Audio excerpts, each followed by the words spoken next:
నవరాత్రి అంటే 9 రాత్రుల పండుగ. కాని ఎప్పుడైనా అనిపిచ్చిందా, ఈ 9 అనే నంబర్ వెనుక ఏదో లోతైన అర్థముందని? సరే, ఒక చిన్న ఊర్లో అన్విత అనే అమ్మాయి ఉండేది. ఆ అమ్మాయికి పండగలంటే చాలా ఇష్టం. కాని ఈ నవరాత్రి వచ్చినప్పుడల్లా తన మనస్లో ఒకే ప్రశ్న మెదిలేది. అన్వితను ఎప్పుడూ వేధించే ప్రశ్న ఇదే: ఎందుకని 9 రోజులు? రోజుకో రూపం ఎందుకు? ఈ ప్రశ్నలతోనే నవరాత్రి మొదటి రోజు రాత్రి పూజగదిలో దీపం వైపు చూస్తూ అలా నిద్రలోకి జారుకుంది. ఆశ్చర్యమేంటంటే ఆ రాత్రి ఆ సమాధానమే ఆమెను వెతుక్కుంటూ ఒక కలలోకి తీసుకువెళ్ళింది. ఆ కలలో ఆమె ప్రయాణం ఒక వెలుగుదారిలో మొదలైంది. ఇది మన జీవితంలోని మొదటి 3 దశల కథ అన్నమాట. అంటే ప్రారంభం, నేర్చుకోవడం మరియు ధైర్యం తెచ్చుకోవడం. ఆ కలలో ఆమెకు మొదటగా ఒక పసిపాప కనిపించింది. భయం లేదు, సందేహం లేదు, ప్రపంచంలోకి తన మొదటి అడుగులు వేస్తోంది. ఆ కళ్లలో ఎంత స్వచ్ఛమైన ఆశ, ఎంత అమాయకత్వం! జీవితం అప్పుడే మొదలవుతోంది. అప్పుడు ఒక చాలా మృదువైన స్వరం వినిపించింది. ఇది శైలపుత్రి తత్వం. ప్రతి ప్రారంభంలో ఉండే ఒక సహజమైన శక్తి, ఎలాంటి సందేహం లేని నమ్మకం, స్వచ్ఛమైన మనసు, మన మొదటి బలం పుట్టేది ఇక్కడే అనమాట. ఇప్పుడు ఆ పాప కాస్త పెరిగి ఒక యువతిగా మారింది. తన చుట్టూ పుస్తకాలే, కళ్లలో జ్ఞానం కోసం ఒక తపన గనిపిస్తోంది. కాని కొత్త విషయాలు నేర్చుకోవడమంటే అంత ఈజీ జర్నీ కాదు కదా. అక్కడే అసలైన పరీక్ష మొదలవుతుంది. జ్ఞానమంటే కేవలం పుస్తకాలు చదివేయడం కాదు. నేర్చుకునే ప్రాసెస్లో వచ్చే విసుగును, నిరాశను దాటాలి. ఓపిక ఉండాలి, క్రమశిక్షణ కావాలి, మన లక్ష్యంపై మనసు పెట్టాలి. ఇవన్నీ అలవర్చుకోవాలి. ఇదే బ్రహ్మచారిణీ శక్తి, అంటే సాధన ద్వారా వచ్చే బలం. ఇప్పుడు ఆమెకు తనకంటూ ఒక గొంతుంది, తనకంటూ అభిప్రాయాలున్నాయి. భయాలున్నా కూడా వాటిని దాటుకుని తన అభిప్రాయాన్ని చెప్పడం నేర్చుకుంది. తప్పు అనిపించినప్పుడు సైలెంట్గా ఉండకుండా తన మనసులోని మాటను ధైర్యంగా బయటపెడుతోంది. ఆ స్వరం మళ్లీ వినిపించింది, ధైర్యం యొక్క అసలైన మీనింగ్ని వివరిస్తూ. నిజమైన ధైర్యమంటే ఆవేశంతో గొడవపడటం కాదు, మన మనసాక్షి చెప్పే నిజం కోసం నిలబడటం. ఇదే చంద్రఘంట స్వరూపం, మనలోని అంతర్గత శక్తి. సరే, ఇప్పుడు ఈ ప్రయాణం జీవితపు మధ్యభాగానికి చేరుకుంది. సృష్టి, ప్రేమ, బాధ్యత, జీవితానికి గుండెకాయలాంటి ఈ దశలు ఎలా ఉంటాయో చూద్దామా? చూస్తుండగానే కాలం గడిచిపోయింది. ఆమె ఇప్పుడు తనకంటూ ఒక ప్రపంచాన్ని సృష్టిస్తోంది. తన చుట్టూ ఉన్నవాళ్లకి ఒక సెంటర్ పాయింట్గా మారింది. ఇల్లు, బంధాలు, బాధ్యతలు అన్నీ ఆమె శక్తితోనే ముందుకు సాగుతున్నాయి. సృష్టించటం అంటే కేవలం పిల్లల్ని కనడం అని అనుకుంటాం. కాని అది మాత్రమే కాదు.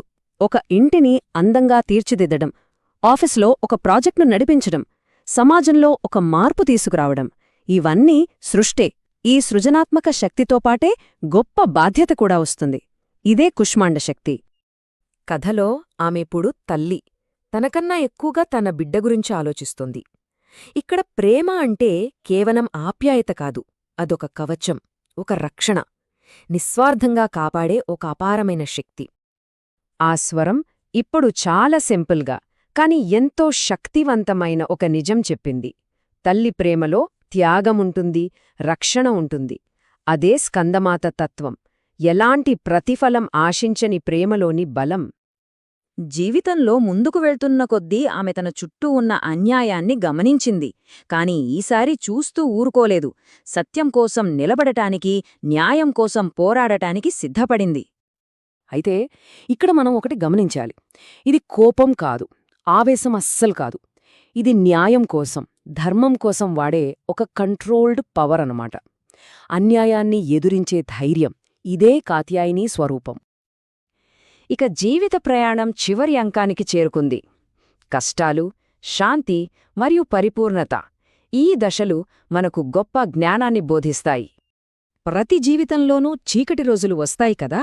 నష్టం, బాధ, నిరాశ ఆమె జీవితంలో కూడా వచ్చాయి. చుట్టూ చిమ్మ చీకటి. అయినా ఆమె ఆ చీకటికి భయపడి లొంగిపోలేదు, ధైర్యంగా నిలబడింది.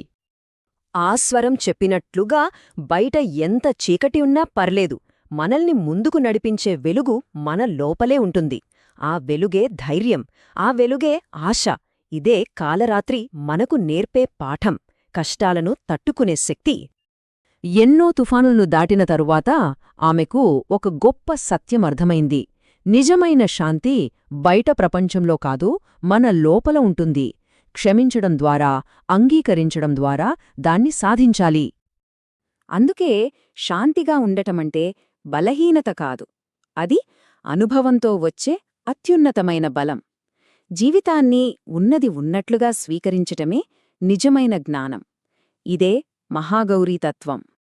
ఇక చివరిగా ఆమె తన జీవితాన్ని అంతా వెనక్కి తిరిగి చూసుకుంది.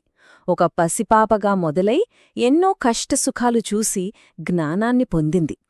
ప్రతి అనుభవం, ప్రతి గాయం, ప్రతి సంతోషం అన్నీ కలిసి తననొక సంపూర్ణ వ్యక్తిగా మార్చాయని గ్రహించింది. ఇదే సిద్ధిదాత్రి దశ, సంపూర్ణత. ఆ దృశ్యంతో అన్వితకు మెలకువ వచ్చేసింది. పూజగదిలోని దీపం ఇంకా వెలుగుతూనే ఉంది. కాని ఇప్పుడామె మనస్సులో ఆ ప్రశ్న లేదు. దాని స్థానంలో ఒక అద్భుతమైన సత్యం వెలిగింది. ఆమె పరుగెత్తుకుంటూ వాళ్ళమ్మ దగ్గరికి వెళ్ళి కళ్లలో ఒక కొత్త మెరుపుతో చెప్పింది, అమ్మా, ఇప్పుడు నాకర్థమైంది.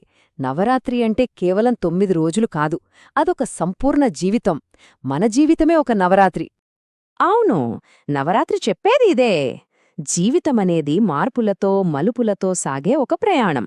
బాల్యం నుండి పరిణితి వరకు ప్రతి దశలో మనకొక శక్తి తోడుంటుంది. ఆ శక్తే అమ్మ శక్తి. ఈ 9 రూపాలు మన జీవితంలోని 9 దశలకు, మనలో ఉండే 9 శక్తులకు ప్రతీక.